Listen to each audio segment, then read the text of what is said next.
Good morning बच्चों। आज 30 अप्रैल है। मैं आपको हिंदी साहित्य का पाठ 3 नादान दोस्त पढ़ाने जा रही हूँ।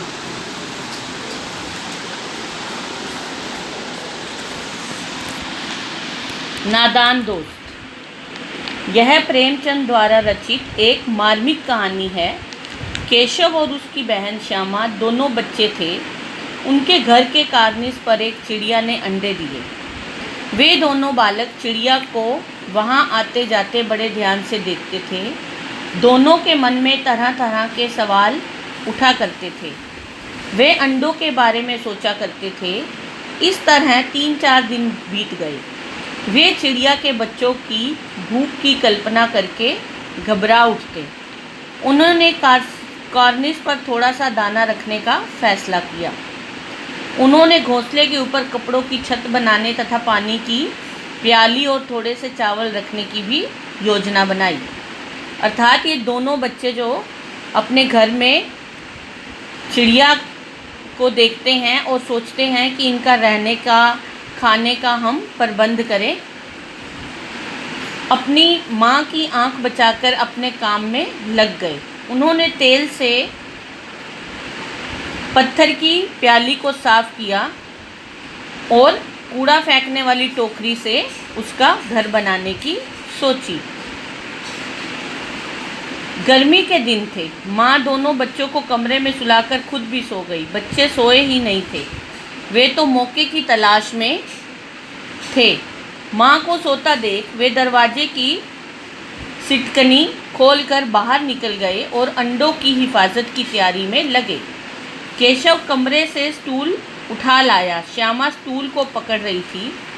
केशव ने जैसे ही कार्निस पर हाथ रखा, चिड़िया उड़ गई। केशव ने देखा कार्निस पर तिनके बिछे हैं, उन पर 3 अंडे पड़े हैं। श्यामा ने उन्हें देखना चाहा तो केशव बोला, पहले चीथड़े ले आ, नीचे बिछा देता हूँ। बेचारे अंडे तिनकों पर पड़े हैं। श्यामा दौड़कर पुरानी धोती फाड़कर एक टुकड़ा ले आई। केशव ने उसकी गद्दी बनाई और उसे बिछाकर अंडे उस पर रख दिए। फिर उसने टोकरी लगाकर उन पर छाया कर दी। इसके बाद श्यामा से दाना पानी की प्याली लाने को कहा। फिर केशव नीचे उतर आया। अब श्यामा स्टूल पर चढ़ अंडों को देखना चाहती थी, पर केशव ने गिर पड़ने का डर दिखाकर उसे रोक दिया और कहा, तब श्यामा ने कहा कि मैं सारी बात अम्मा को बता दूंगी।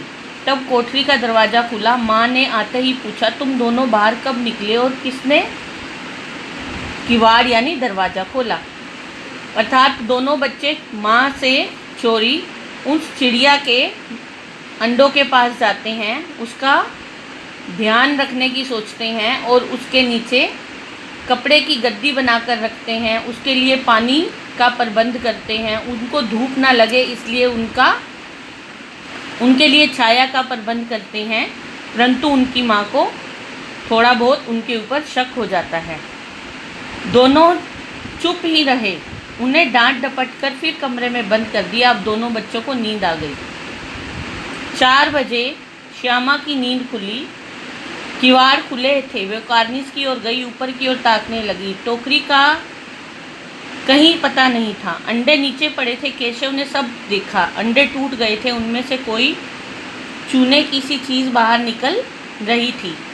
उसके चेहरे का रंग उड़ गया। श्यामा के पूछने पर केशव ने बताया, अंडे तो फूट गए हैं, अब बच्चे नहीं बनेंगे।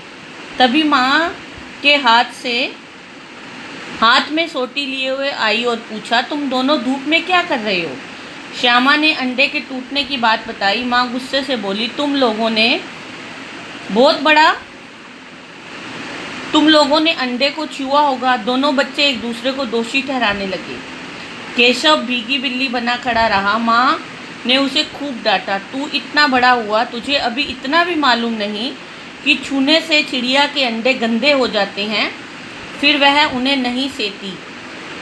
केशव के सिर पर जब पाप पड़ने की बात कही गई तो वह रोनी सूरत बनाकर बोला, मैंने तो सिर्फ अंडों को गद्दी पर रख दिया था।